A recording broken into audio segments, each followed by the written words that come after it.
Alright, welcome back, and sorry we had to finish kind of quickly, but we were a bit on a time crunch, so we're going to try to finish this mission. Yep. We're going to try to finish this mission, and then we're going to have Cameron do some extra stuff, and then we'll call for this episode. Our recording sessions don't really haven't really been very long because we have jobs, we have other errands to run, but we try to make plans for a couple. I think the other planet is right there.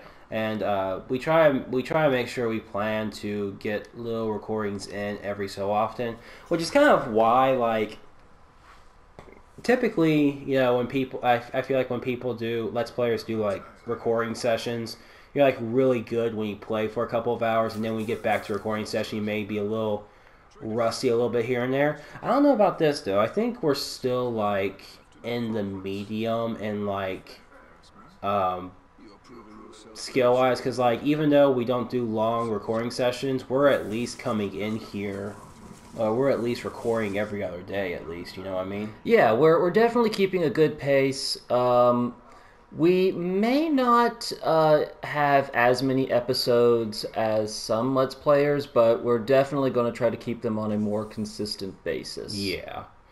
And because, like, this is, like, really our really big game that we're doing a Let's Play of. I mean... Yeah, we're definitely going to get through, well, prayerfully get through the story of this. Yeah. And I think we have, like, 2 other games that we're trying to plan right now, so... Yeah, it's a little off and on, but we're definitely going to try to get a lot more games in. We have two close friends of ours that are wanting to do a playthrough of Fallout 4, which, honestly, I'm quite looking forward to that, because... It will be entertaining. Because, for a fact, I know that I love Fallout 4. It's a lot of fun. And I'm really looking forward to see what these two play. Because these guys know more about it than I do. And they typically play on the PC, but they're going to be playing it on the PS4. But I feel like that they are going to do a fantastic job with the when they play it. There is... I'm actually looking forward to the DLC that Fallout 4 is coming out with, because they are, for the next 3 months, they're releasing a new DLC every month, and one of them I think is going to be more entertaining for me, because I like little features in games that allow you to do, like, maybe some sort of customizing and stuff. Mm-hmm. And one of the really fun things you can do in Fallout 4, you should have pressed X. One of the fun things you can do in Fallout 4 is make settlements, and you can do things like, you can make, like, really interesting puzzles or really cool protective camps and stuff. But there's this new DLC coming out where you can make cages and basically kill big monsters and then proceed to, like, stuff them, like have, like, big monster statues, basically. And you can also have cages to trap live monsters, and then you can basically build an arena where you can have trapped animals, trapped raiders, like really bad psycho bandits and stuff, and you can make them fight each other and other settlers in your camp. Which I would just honestly have my own personal arena, and have one of the biggest, baddest monsters in Fallout 4 is a Deathclaw. Trust me, you don't want to meet those things. They are awful.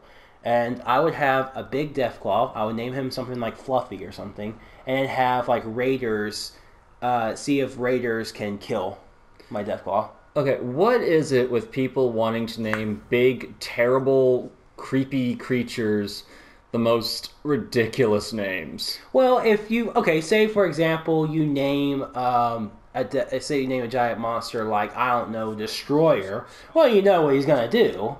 And naming, like, a big old Deathclaw Fluffy, you may not know what to expect at first until you go in there and it's like, that is a Deathclaw. It is going to kill me. Or maybe I should call the Deathclaw Macy and honor my dog, because it'll just love your face off. There, now you're thinking. That's what I'm going to do. I'm going to have Macy the Deathclaw. And just have it love some faces off. I know what I'm going to do. I might make a special recording of just that. It may just be like 5 minutes long when that DLC comes out. I'm now looking forward to it. I'll tell you, I really like Fallout 4. For a while, because I mentioned in the previous episode, I like playing my RPGs, and for the longest time, I thought that I only loved Japanese RPGs. I loved usually I like the story, I like the playstyle, but to be quite honest, there have been moments where I've kind of drifted away from it because I've noticed a good difference between Japanese RPGs and Western RPGs because with Japanese RPGs, I find that a lot of them, like all RPGs, are like very detailed in their stats and stuff, in my opinion. But like with Japanese RPGs, they focus on the characters, and sometimes you don't really get to customize those characters. It's more of like those characters are like leveling up, and they have like a lot more attention to like the skills and the battle styles used with them.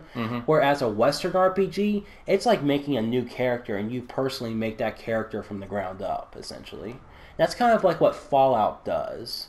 You can make this new character, and then whatever skills and techniques you give it that. Whereas a Japanese RPG, it's like they have like a set, like they're at a starting point, but then you can kind of change a little bit of that, but it kind of doesn't stray away from it. Does that make sense? Well, see, like, I'm a huge fan of Skyrim. Yes. I could just pour hours and hours into Skyrim. Because Bethesda does a beautiful job with any of their RPGs, like Fallout. And one of the things I love about it is that it truly feels like I can make the character anything I want him to be. Yeah, I have to follow a thing with the Dragonborn storyline, but only if I want to. I can become a wizard. I can become a one-handed warrior. I could become whatever. I wish by just doing things a certain way. And I think it's that kind of freedom that like a lot of people love about those games. And it's like, yeah, and Japanese RPGs have that. They obviously have like the open world and ways to customize your character, but at the same time, it's like it's a character with his own personal backstory and stuff. And it's like you are along for the ride. You don't really make that character. That character's pretty much made. But again, there's nothing wrong with that because I love my Japanese RPGs, but I've kind of leaned more towards the Western RPGs because I feel like that allows you to have your own creative story. Because like there's a lot of people I've found, especially while playing Fallout, that a lot of people love to role play certain video game characters. They like to customize this video game character, have like their own backstory, and then the decisions and the things they do in the game is based on what they made of it. Basically. Yeah. And that's definitely There's another archer on the edge. Yeah, I'm just trying to make sure I can get there without this guy causing too much of a fuss. And with JRPGs, there is definitely a I was detected. Okay, gotcha. Okay. Do we still have time for try again? Yeah, we have time to try again. Okay. And one of the things that I love about any kind of RPG is You might need to be quick. You might need to be quick on it. yeah. Is the freedom that it gives any player. And because I think some of the greatest video games, as far as immersion, do just that. They immerse the player. It makes them feel like they are this character. They are leading their own destiny. Now, you probably need to go to the other side. I would just... Well, never mind. I would just follow up from the rooftops and try to start poisoning the deer. I think that's what it's wanting, but I have the really bad thought that... And he's not here. That's weird. Where the heck you go? I don't know. Oh, well. I mean, I'm not complaining. Yeah. Okay, but, yeah, I understand completely what you mean. Because there's, like...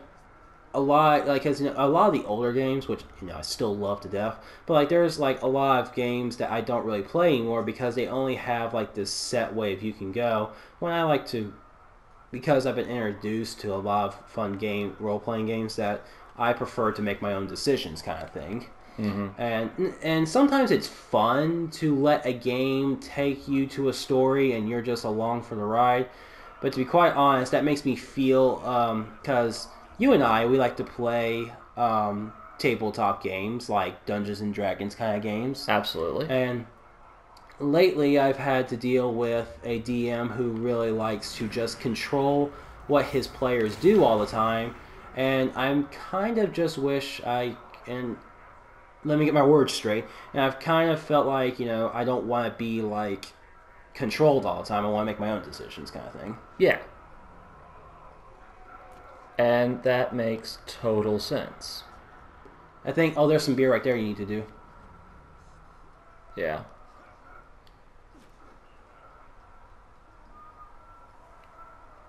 Is that? Do you need to climb up it? I think you need to climb up it. Maybe. Or... Oh, I think this might be explosives. Okay, gotcha. Yeah, right now it's just finding where can I get them to kill them. I think you need to go to where that death to yeah, that marker is. like I said, I just need to try to work my way around to where... You need to work your magic. Yeah, because as I just discovered, if I'm detected at all, it's restart. Instant fail. Yeah, I gotcha. Yeah. I see, I got like these two assholes.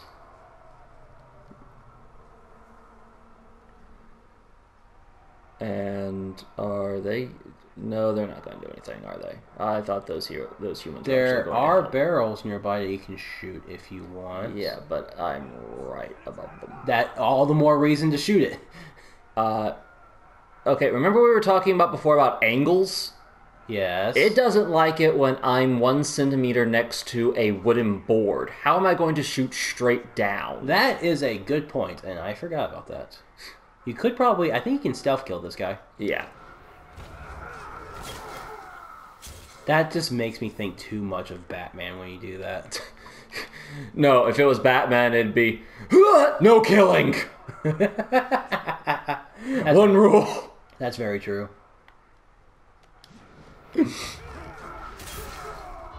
Oh. Whoa. Where was I detected? You were detected? How the hell were you detected? I do not know. Okay, so we're going to pause here. Yeah, and I think what we might do is we might see if we can... We might have Cameron just go through this a little bit just to try to figure this level out, and then when we feel like we're at a good point to where we can continue the mission, we will get back to it. Yeah, I have a feeling once I get inside the hollow, it'll be better. Yeah. But I hope you've enjoyed our kind of scattered conversation on RPGs, because I've just been super focused in this. I've been in the zone, and got the tunnel vision. I've been kind of scattered too, because I've also am very interested in what he does and what is going on here. But Okay, so after this, we're going to need to play something extremely calming. Yeah, exactly. Until that time, on the 8-Bit Players, I'm Cameron, this is Matthew, and we'll see you next time. All right, bye everyone. Later.